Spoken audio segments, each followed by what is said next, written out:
बिंदूतलं कमीत कमी अंतर. आठवलं? Minimum distance between 2 points. आठवलं? थोडं शिकलं. मिनिमम डिस्टन्स बिटवीन 2 पॉइंट्स, 2 बिंदूतलं कमीत कमी अंतर म्हणजे सरळ रेषा. यामुळे कशा कशा भूमिती शिकवतोय? तुमच्यात आणि ईश्वरात कमीत कमी अंतर हवं असेल तुम्हाला सरळ व्हावं लागेल. तुम्ही सरळ नाहीत म्हणून ईश्वरापासून दूर आहात. छलकपट आहे, बुद्धी आहे, चतुराई आहे. आणि ही बुद्धी, ही चतुराई, छलकपट हे तुम्हाला ईश्वरापासून दूर ठेवत आहे. रेषा अशी झाली थोडी तर अंतर वाढलं, अशी झाली तर अंतर वाढलं. सरळ मिनिमम डिस्टन्स. साधू होणं सोपं आहे कारण कपडे बदलायचे असतं. सरळ होणं खूप कठीण आहे का स्वतःला बदलायचं असतं.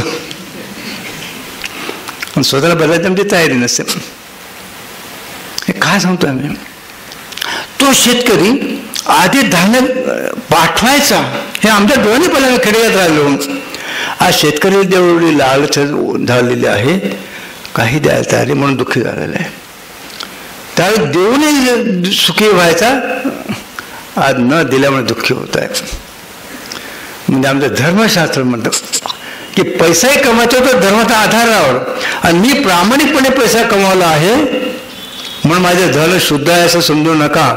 त्या धनातला 10%, कमी शास्त्र 20% दिले, 10% जर तुम्ही दान केलं नाही तर तुम्ही प्रामाणिकपणे कमवलेला पैसा देखील दूषित आहे. आणि आजची सगळ्यात मोठी विडंबना काय आहे आमचं? पुन्हा सांगतो, तुमच्या बऱ्याच लोकांनी गुरुचरित्राचे पालन केलं असेल. त्यामुळे एक अध्याय आहे, तो ब्राह्मण कोणाकडे देवाला द्यायला तयार नाही आहे आणि त्याच्यापर्यंत इच्छा आहे की कुठेतरी निमंत्रण स्वीकार. कारण ब्राह्मण भिक्षा घेऊन येतो, कोरडी भिक्षा. तर कसे तरी भाजी भाकरी पोटाला मिळते आहे. कोण भिक्षामध्ये हे देणार की ज्या घरी जाऊन गुलाबजाम कर का लाडू कर. त्या बिचाने कधी लाडू गुलाबजाम श्रीखंड काही खाल्लंच नाही. ते इच्छा तर मला कुठे चांगलं खायचं आहे. मग ते नसं सरस्वतीकडे जाते, त्यांची परवानगी घेते. महाराज सांगतात त्या नवऱ्याला जा घेऊन जाईला. सगळी कथा दिली, आपण फक्त कथा वाचतो. त्या कथेचा संदर्भात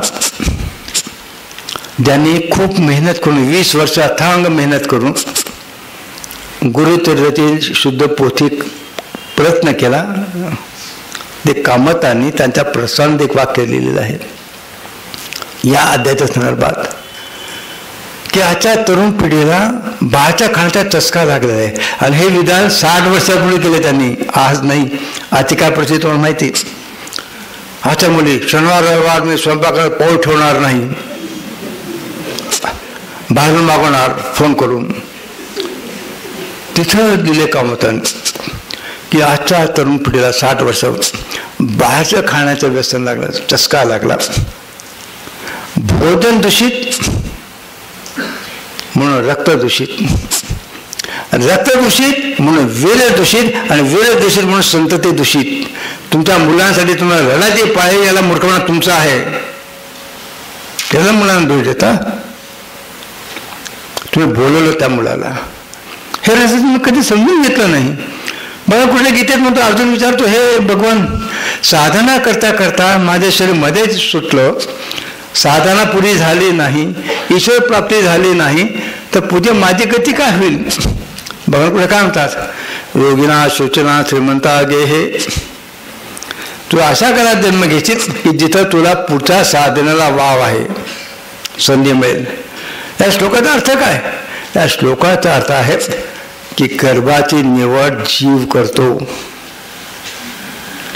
त्याला जो प्रारब्ध भोग भोगायचा आहे त्या प्रारब्ध भोगाप्रमाणे जे शरीर त्याला मिळाले गर्भामध्ये, तो जीव ते शरीर निवडून आत येणार आहे. त्या जीवाला तुम्ही बोलवलं आहे. थोडा नीट समजून घ्या विषय. समज मला रेडीमेड कपडा घ्यायला जायचा आहे, गेला दुकानात. रेडीमेड कपडा पसंत करताना सगळ्यात पहिलं बंधन काय तुमचा खिस्सा काय म्हणतो. तिथं 20,000चा कपडा आहे, तुम्ही 10,000 नेले, घेणार 20,000चा कपडा. मग तुम्हाला तो कपडा पसंत असेल तरी देखील पहिलं काय खिस्सा काय म्हणतो, पहिलं बंधन. दुसरं बंधन, समाजात माझं स्थान काय आहे. एखादी शाळेचे मुख्याध्यापिक आहे, 6 महिने रिटायर होणार आहे. रिटायर म्हणजे वय आलेलं आहे, मुख्याध्यापिका आहे. तिच्याही मनात इच्छा झाली कोट पॅन्ट घालावी, जीन्स पॅन्ट घालावी, टी शर्ट घालावा, घालू शकेल. तर विचार करा की लोक काय म्हणतील, म्हातारपणी थेरडी 40 सुचले. मग तिची इच्छा असली तरी ती तो कपडा घेऊ शकणार नाही, कारण तिला समाजातला स्वतः स्थानाचा विचार करावा लागला आहे. आणि मग तिसरं, तुमची स्वतःची आवड निवड. पहिलं बंधन, खिसा काय म्हणतो. दुसरं बंधन, तुमचे स्थान काय आहे. आणि मग तुमची आवड निवड काय. पती पत्नीच्या मिलनातून फक्त रेडीमेड कपडा तयार होतो, कोणी मुलाला जन्माला घालत नाही. मध्ये प्रश्न विचारू, खूप घरात आम्ही आगमते पाहतो. अहो, तुम्हाला तुमच्या शरीरावर कवडीचा अधिकार नाहीये. कोणाची इच्छा होते माझे डोक्याचे बाल पांढरे व्हावेत. अहो, पांढरे होत असेल तर त्या काळे करतात कलप लावून. आता कलर लावून काळे केले तर लोक फसतील, यमराज फसत नाही. तुम्ही यमराजाच्या डोळ्यात धूळ टाकू शकणार नाही, किती त्याला काळे करा. पांढरे केस झाले काळे करा. कोणाची इच्छा होती माझे केस पांढरे व्हावेत, होतात. कोणाची इच्छा असते की माझा मोतिया बिंदू व्हावा, होतो. कोणाची इच्छा असते की माझे दात पडावेत, दात पडतात. कोणाचं वाटतं की तालतामध्ये पाय थरथरावेत, लाठी घ्यायला लागेल, होतं. तुमच्या स्वतःच्या शरीरावर कवडीचा अधिकार नाहीये. तुमची इच्छा असो नसो केस पांढरे होणार, तुमची इच्छा असो नसो दात पडणार, तुमची इच्छा असो नसो मोतीबिंदू येणार. मग जर तुमच्या शरीरावर कवडीचा अधिकार नाही तर शरीरापासून उत्पन्न मुलांवर का अधिकार काय होता. विचार करा. मी सांगतो तर त्याला पाहिजे का. आम्ही गर्भात दिलो, गर्भात 9 महिने सांगितला आमचा रक्त मासाचा आहे. मग तुमचा रक्त मासाचा आहे म्हणून तुम्ही अधिकार देत गाजवता. आता पुढच्या वाक्यामध्ये सांगतो ते आमचं नाही, ते भगवान दत्तात्रयाने परशुरामाला सांगितलेलं आहे. त्रिपुरा रसग्रंथ मिळाला तर वाचा, डोळे उघडतील. भगवान दत्तात्रय त्रिपुरा रस या ग्रंथात परशुरामाला म्हणतात की एक रस लोक म्हणतात मुलाला आम्ही जन्म दिला आमचा रक्तमासाचा. मग तुमच्या पोटात जे जंत पडतं ते कोणाच्या रक्तमासाचे, तुमचंच ना. मग त्या माणसाने काय औषध घेता, त्याने सांभाळतो म्हणून पडला जनताला. डोक्यामध्ये पडणारा उभा दुसऱ्या कोणी दिल्यात, त्या तुमच्या रक्तमासाच्या आहेत, त्याला सांभाळता. मग ओवा तुम्ही सांभाळत नाही तुमच्या रक्तमासाच्या, पुढे जनता तुम्ही सांभाळते तुमच्या रक्तमासाचे, मग मुलांना का अधिकार. स्वार्थ आहे. म्हातारपणे मला काम जाऊ. मूळ विषय की पती पत्नीच्या संबंधातून फक्त एक रेडीमेड कपडा तयार होतो. आणि आता गिऱ्हाईक येणारे 3 महिन्यांनी म्हणून पहिले 3 महिने जीव नसतो, नुसती खो तयार होत असते. मग 3 महिन्यात जो जीव येणार तो हे बघणार की मला जो प्रारब्ध भोग भोगायचा आहे त्याला हे शरीर अनुकूल आहे की नाही. मग तो ते निवड करेल. एक उदाहरण सांग. समजा नाही का बिडी पितो, आम्हाला एक जण भेटला बिडी पितो. मग कधीपासून बिडी पितोय, मग वयाच्या 15 वर्षापासून. आज वय काय आहे 75, म्हणजे 60 वर्ष बिडी पितोय. पण त्याची तब्येत अशी होती की त्याला दमा झाला नव्हता, ठणठणीत होता म्हातारा,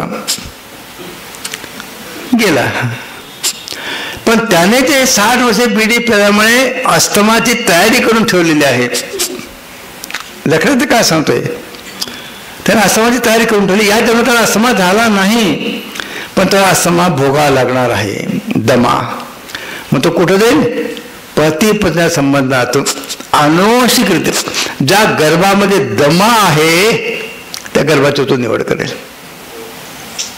एवढं समजा संस्कृतीमध्ये तो निवड करेल. कारण मला दमाचे भोग करायचे, ते शरीर कुठून मिळेल मला. तो फिरत असतो, तो बघायचो प्रत्येक गर्भ की इथं माझ्या कामाचं आहे का. बघतात बँड पुढे अनेक तरुण मुलं मुलीचे कपडे करून नाचतात. युपी बिहारमध्ये खूप पद्धत आहे.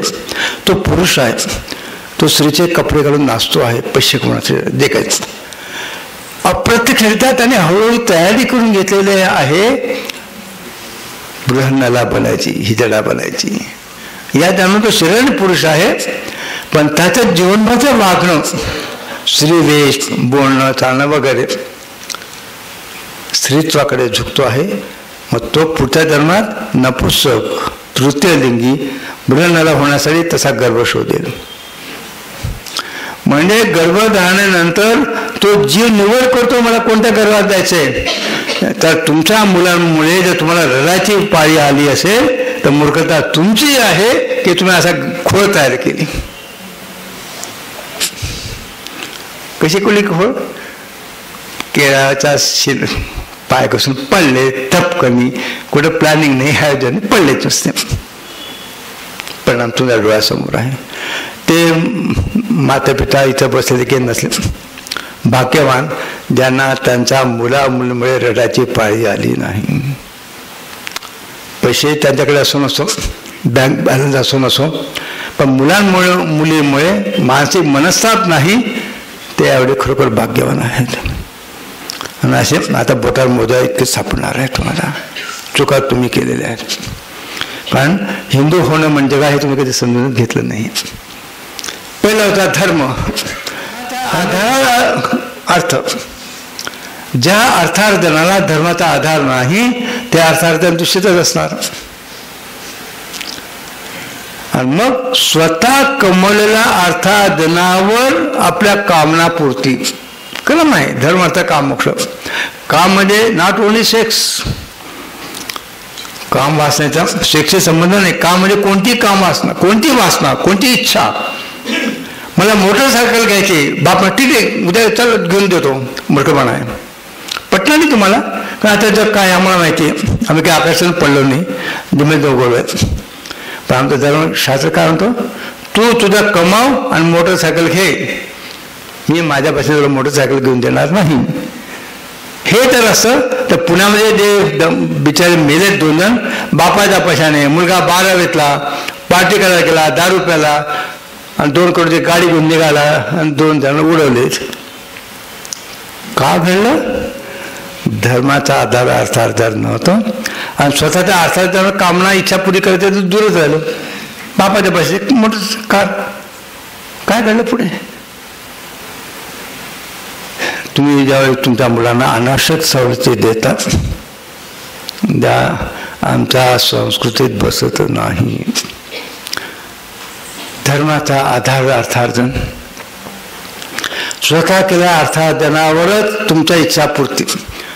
मला मोटरसायकल हवी, माझ्या कमायची. मला अमुक घर हवं, माझ्या कमायचं. आणि हे सगळं करताना देखील दृष्टी मोक्षावर. म्हणजे मी अशी कुठली कामना करू नये की जी कामना करताना मला मोक्षाच्या आड येईल. मग तेही वैराग्य. शिवाय जिवंत ध्येय काय? मोक्ष.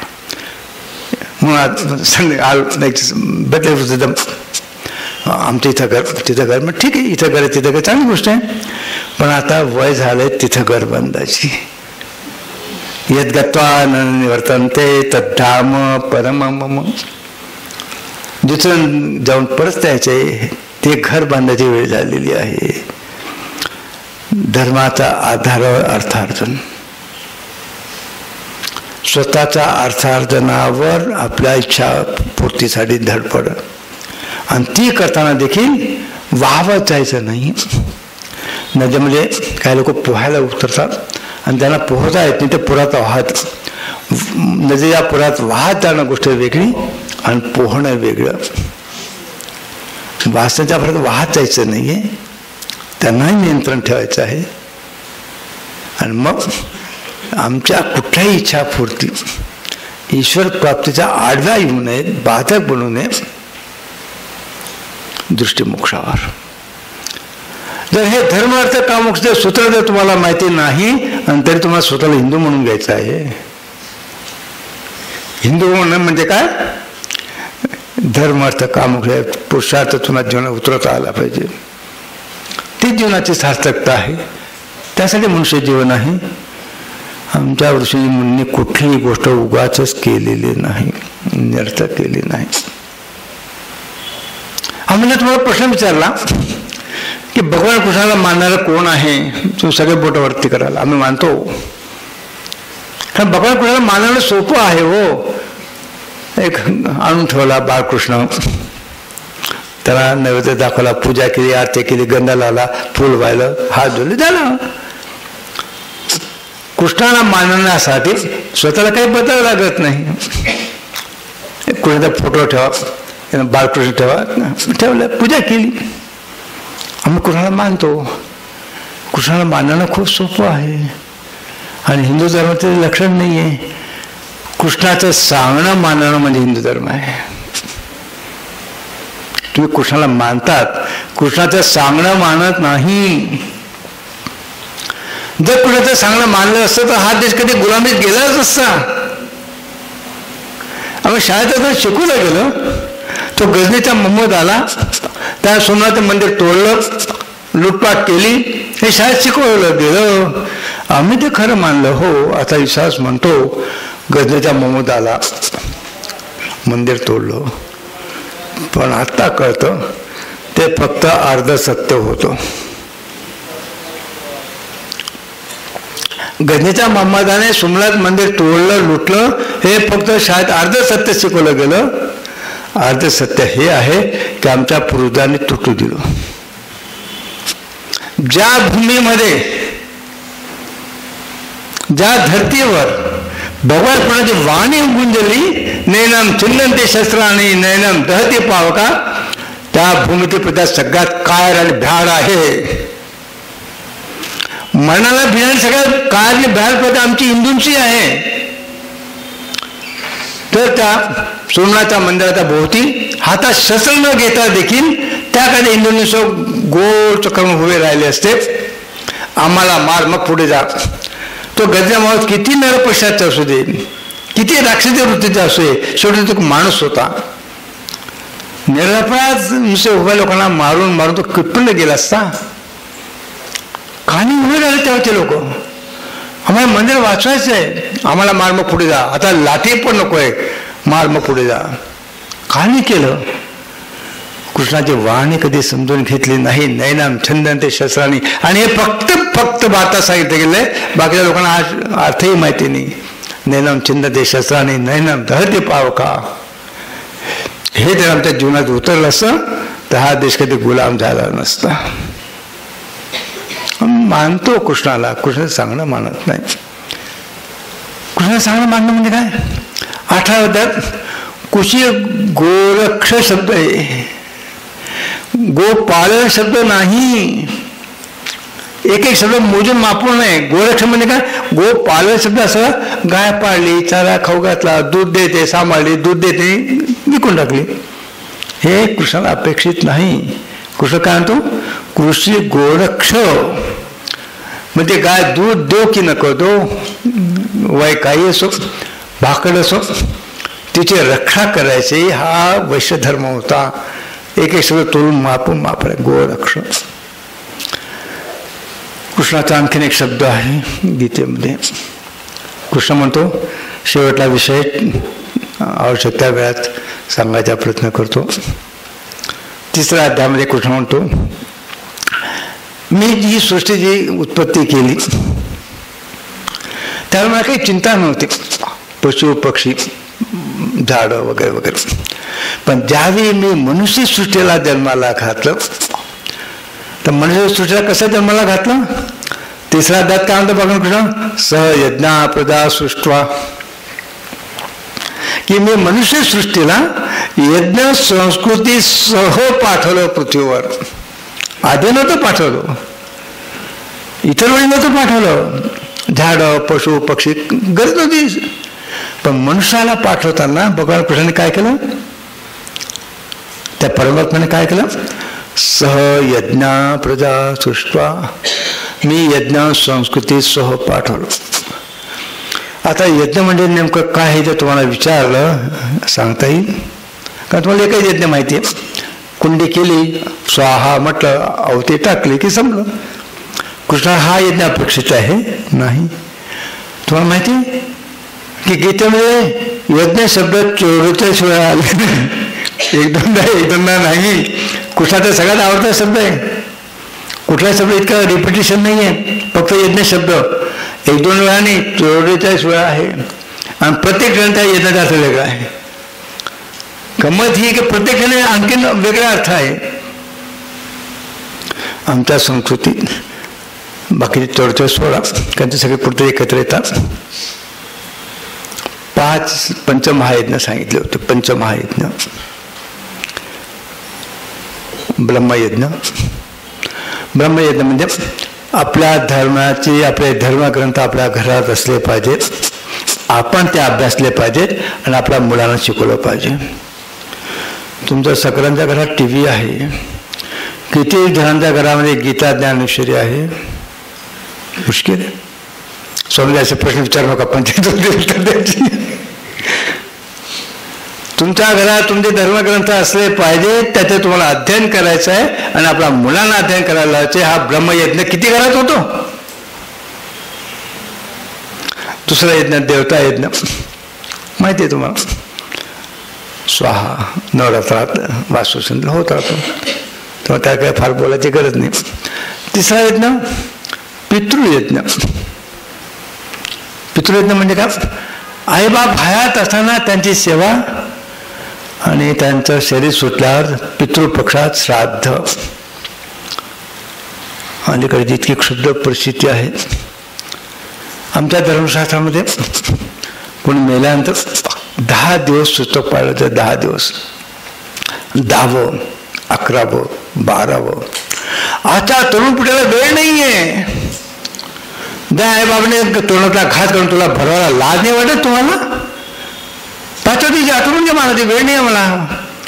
म्हणजे 12वं तेव्हा करायचं तर अनेक ठिकाणी आणि ब्राह्मणी तयार आहे, त्याने केला तर नाही आहे. त्याला फक्त पैसे पाहिजे. मी नाही केलं तर दुसरा देईल, मग तो दक्षिणा घेईल, मग मी कशाला सोडून? अरे धर्मशास्त्रात सांगितलं आहे का 5व्या दिवशी तुम्ही सगळं सागर कर्म? कारण 10 दिवस काय करायचं हेच माहिती नाही मुळात. 10व्या पर्यंत 10 दिवस काय करायचं होतं? सूतक म्हणजे काय हे तरी माहिती? हा मग सूतक आलंय, देवपूजा बंद करायची. मूर्खपणा आहे. कारण सूतक शब्दामध्ये अभिप्रेत होतं. ज्याने अग्निदाह दिला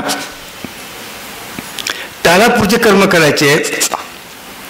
7, 11 सगळं, आणि रोजच श्राद्ध करायचं, रोजच श्राद्ध पिंड अशा करता. उत्क्रामंतम सितम वापी भुंजान वा गुणान्वितम विमूढा नान पश्यंती पश्यंती ज्ञान चक्षुषा. मरताना या शरीरातून काय बाहेर पडतं हे सामान्य लोकांना कळत नाही. विमूढा नान पश्यंती, मग कोणाला कळतं? पश्यंती ज्ञान चक्षुषा. त्याला ज्ञान झालं तर कधी काय सोडून गेलं यातून. आणि तो मग तो जीव तो घुटमळतो आहे आणि त्याला दुसऱ्या लोकात गमन करण्यासाठी त्याचं जे हे वर्तमान शरीर, सूक्ष्म शरीर जे जीव घेऊन निघून गेलं ते सूक्ष्म शरीर गतिशील होत नाही. आणखी काय रस सांगू? 7वी व्यक्ती त्याच्या मृत्यूनंतर 10व्या दिवशी भानावर येतो. म्हणून 10वं करायचं असं, 12वं करायचं. राजसी व्यक्ती, कारण त्या ज्या वेदना असतात त्या वेदनाने तो भान गमावतो आणि म्हणून तो शुद्ध राहायला वेळ लागतो. राजसी व्यक्ती 20व्या दिवशी भानावर येते. म्हणून आमच्या धर्मशास्त्रात 21व्या दिवशी श्राद्धाचे विधान आहे. किती लोकांना माहिती? 21व्या दिवशी श्राद्ध ब्राह्मणालाच माहिती नाही. जे पैसे कमवत आहे कर्म करणार त्यांना माहिती नाही की 21व्या दिवशी श्राद्ध करायचं आहे. मग जी तामसिक प्रकृती व्यक्ती आहे ते 1 महिन्याने भानावर येते, म्हणून मासिक श्राद्ध करायचं. आता 7वी व्यक्ती जे भानावर होतं त्याला 3 श्राद्धाचा लाभ मिळतो. 10व्याचा, 21व्याचा, महिन्याचा. राजसेवकाला 2 मिळतो आणि त्यामध्ये कमी 1 मिळतो. म्हणजे 10 दिवस का, त्या 10 दिवसाचा जो विधी होता त्यातून त्या जीवात्म्याला दुसऱ्या लोकात जाण्यासाठी पितृलोकात आणखी कुठे जे नवीन शरीर तयार व्हावं लागतं त्याला शास्त्र अतिवाहिक शस्त्र म्हटलेलं आहे. ते अतिवाहिक शरीर रोजच्या पिंडदानातून एक अवयव तयार होतात. 5 ज्ञानेंद्रिय 5 कर्मेंद्रिय एक अवयव तयार होतील आणि 10व्या दिवशी ते नवीन अतिवाहिक शरीर तयार होईल. तेच त्या जीवाला घेऊन पितृलोकात स्वर्गलोकात जिथं त्याच्या कर्मापणे देईल. मग हे जर असेल तर 5व्या दिवशी तुम्ही श्राद्ध कर्म आटोपल्याने काय होणार आहे? ज्या बापाने तोंडाचा घास घालून तुम्हाला भरवलं त्यासाठी 10 दिवस थांबायला लोकांना वेळ नाही आहे. लाज नाही वाटत तुम्हाला? ब्राह्मणाला लाज नाही? करून टाका 5व्या दिवशी. कशाला करून टाका 5व्या दिवशी? कारण तुम्ही माहितीच नाही कशासाठी करायचं आहे. कारण तुम्ही नावाला हिंदू आहात. माफ करा, माहिती नाही मला काही. पितृयज्ञ किती लोक यज्ञ म्हणजे लोकांना की श्राद्ध कशाला करायचं काय मिळतं? आणि तू कोणा येऊन येते कोणी बोलत आम्ही त्या गमच्या प्रश्न विचारतो. तुझा मुलगा दिल्लीला शिकतोय आणि तुला बँकेने पैसे पाठवते मुलाला, तू मोठा नंबर लिहून घे.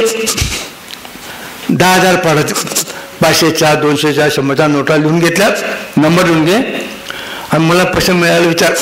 तुला पैसे मिळाले? हो. नंबर सांग. तर पैसे मिळण्याचं महत्व. तुम्ही इथे बँकेत कोणत्या नंबरच्या नोटा भरतात? 500च्या का 100च्या का 50चा? काही महत्व नाही. त्याला तिथं पैसे मिळाले पाहिजेत. मग तुम्ही इथं जे काही तुम्ही अर्पण करा श्राद्धाच्या दिवशी तो ज्या लोकात असेल त्या लोकात त्याप्रमाणे ते अन्न त्याला मिळणार.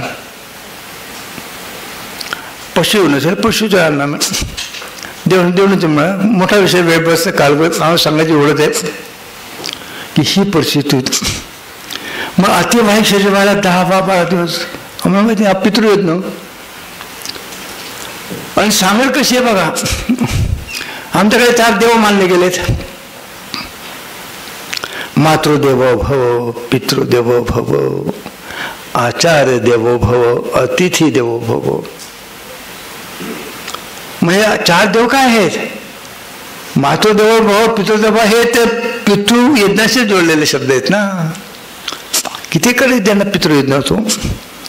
4था मनुष्य यज्ञ. म्हणजे आता तुम्हाला आम्ही पुढचं वाक्य सांगितलं तुम्हाला की काय सांगता स्वामीजी, कारण आम्ही कधी वाचलंच नाही. समजा एखाद्या ग्रस्त आहे, तरुण काय चांगला पगार, चांगले पैसे कमवतो आहे, गजपशी चांगली आहे आणि त्याच्या सासरचे त्याच्या पत्नीच्या आईवडील गरिबीत आहेत, औषधाला पैसे नाहीत, ऑपरेशनला पैसे नाहीत. त्याने मदत केली थोडीफार तर त्याच्या आईवडिलांचा पारा अगदी पायापासून मस्तकापर्यंत. तर पजाक मसला बाकूचा गुलाम आहे, बाकूचा माहेरी पैसे पाठवतो.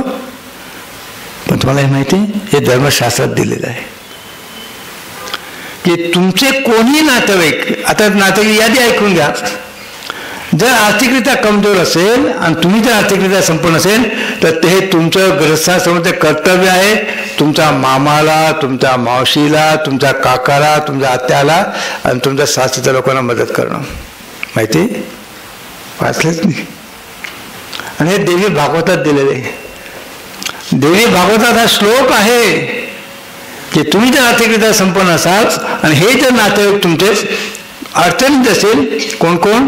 मामा, मावशी, आत्या, काका आणि पत्नीचे आई वडील, सासरचे लोक. किती जण करतात? आम्ही पैसे गोळा करतात. मग आमच्या नातेवाईकांना मी मदत करेन. जर दुसऱ्या मनुष्यासाठी आम्ही काय करणार? आणि हा मनुष्य शब्द जोडला गेला अतिथी देवो भव से, कारण कोण केव्हा येईल. आता अतिथी बोलले कारण कोणी पायी यात्रा करतं, कोणी पायी तीर्थयात्रा करते.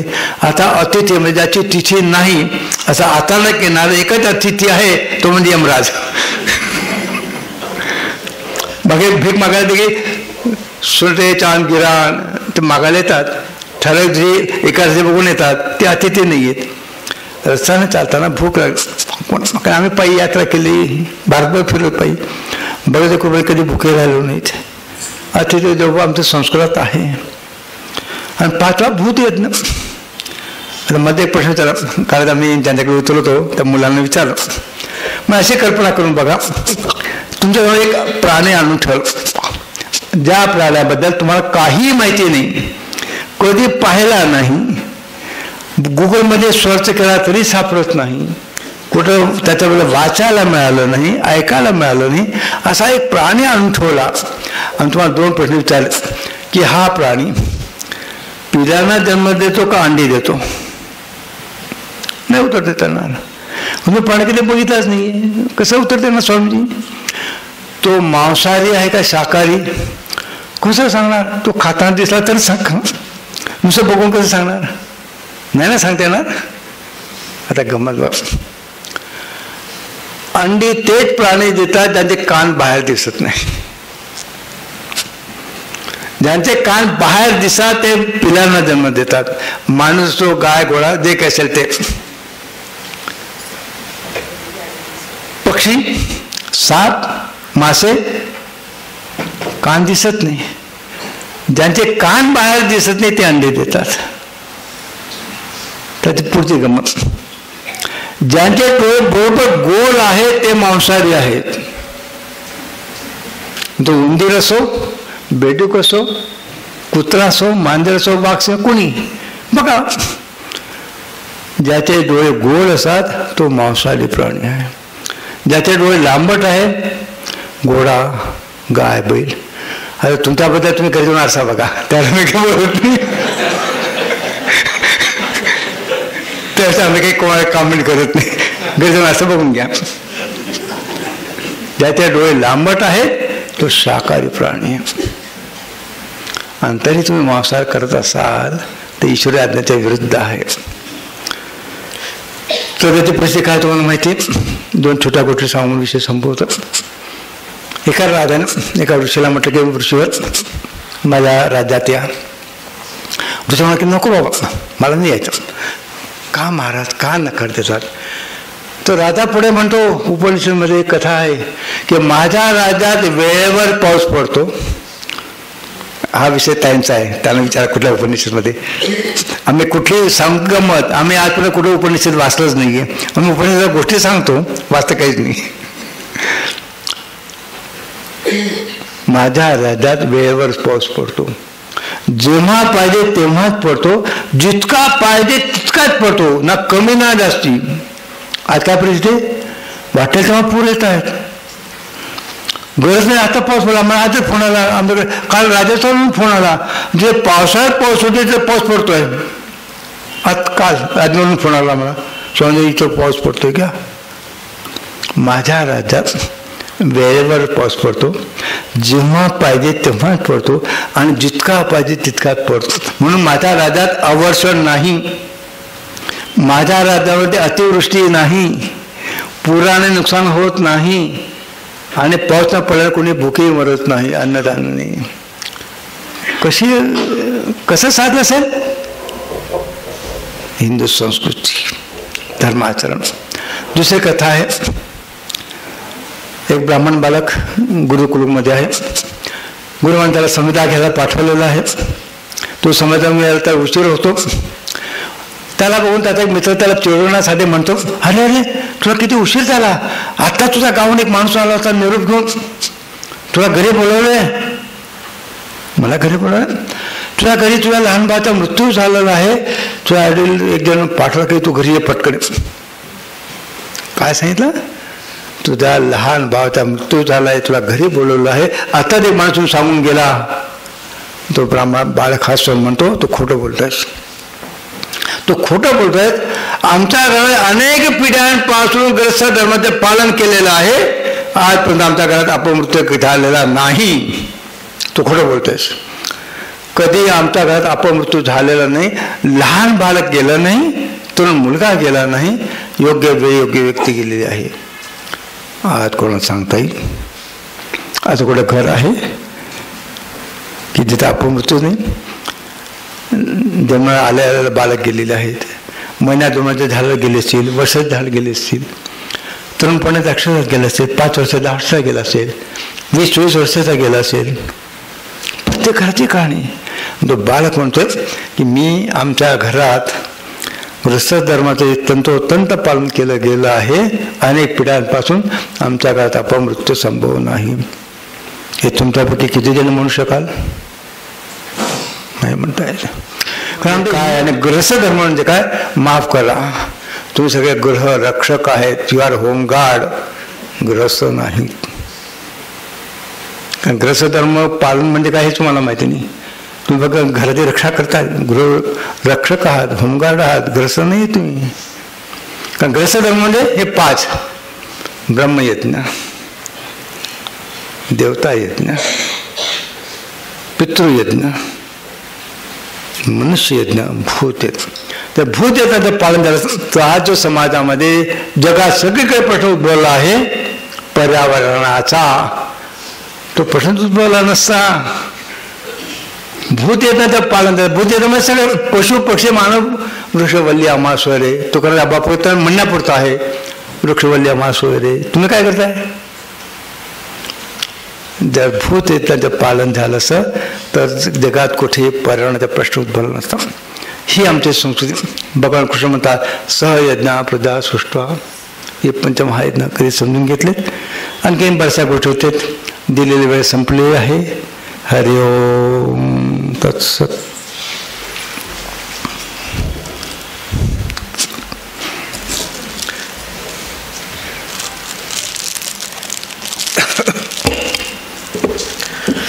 आजच्या व्याख्यानाच्या संदर्भात काही प्रश्न असतील तर एक 5-10 मिनिटं आपण घेऊ, कारण वेळ संपलेली आहे. पण आजच्या व्याख्यानाच्या संदर्भात असतील तरच. बाकी काही तुम्हाला विचारायचं असेल तर व्याख्यानानंतर, कार्यक्रमानंतर तुम्ही स्वामीजींना विचारू शकता. आणि मुलुंडला आपले साधक आहेत अविनाशजी काळे, त्यांचा संपर्क घेऊन ठेवा.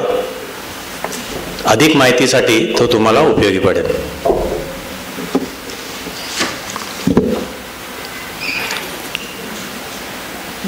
प्रश्न प्रसादा.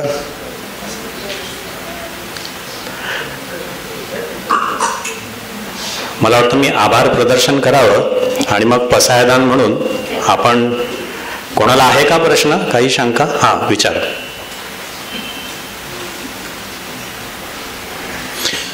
तोपर्यंत मी आभार प्रदर्शन व्यक्त करतो. मनात काही असेल, आठवलं तर विचारा. आजच्या या व्याख्यानासाठी ठाणे महानगरपालिकाचं आपल्याला खूप सहकार्य मिळालं. हे सभागृह त्यांनी उपलब्ध करून दिलं.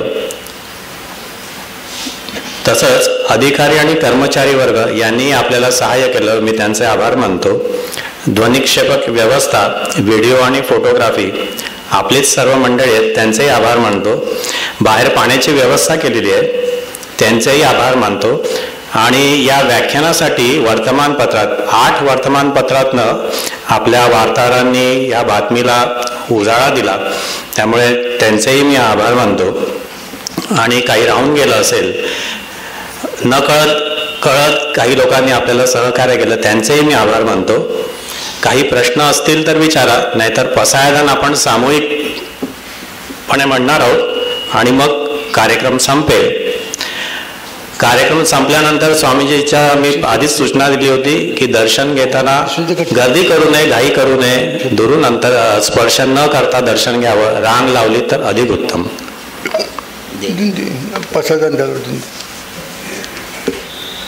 सर्वांनी बसूनच नमस्कार स्थितीमध्ये आपण पसायदान म्हणूया. आता विश्वात्मके देवे येणे वाक्यज्ञ तोषावे, तोषो निवद द्यावे पसायदाने. जे खळांची व्यंकटी सांडो, तया सत्कर्मी रती वाढो. भूता परस्परे पडो मैत्र जीवाचे. दुलितांचे तिमिर जाओ, विश्व स्वधर्म सोरे पाहो. जो जे वांछील तो ते लाहो, प्राणी जात. बसत सकळ मंडळी ईश्वर निष्ठांची मांदियाळी. अनर्वत भूमंडळी भेटतो भूता. तुला कल्पतरूंचे आरव चेतना चिंतामणीचे गाव. बोलती जे अर्णव पियुषांचे चंद्रमे जे अलांछन. मातंड जे तापहीन सदा सज्जन स्वैरे होतु. किंबहुना सर्वसुखी पूर्ण हो नितिही लोकी. भजिजो आदिपुरखी अखंडितो आणि ग्रंथोपजीविये लोकी ये. दुष्टादुष्ट विजये होवावे की. येत म्हणे सो विश्वेश्वराव हा होईल ज्ञान प्रसाव. येणे वरे ज्ञानदेव सुखिया झाला सुखिया झाला सुखी.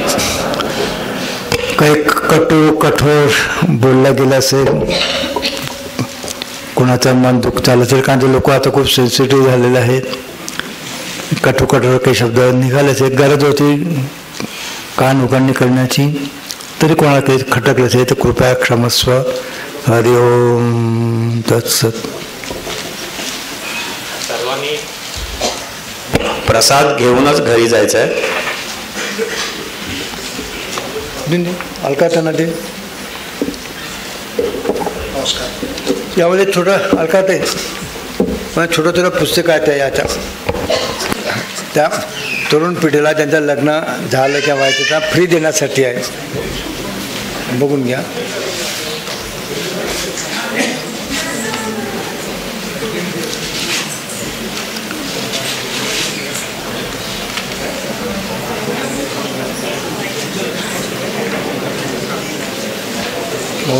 यावे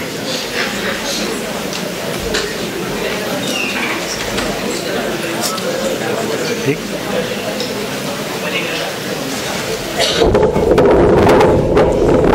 ते राहू द्या.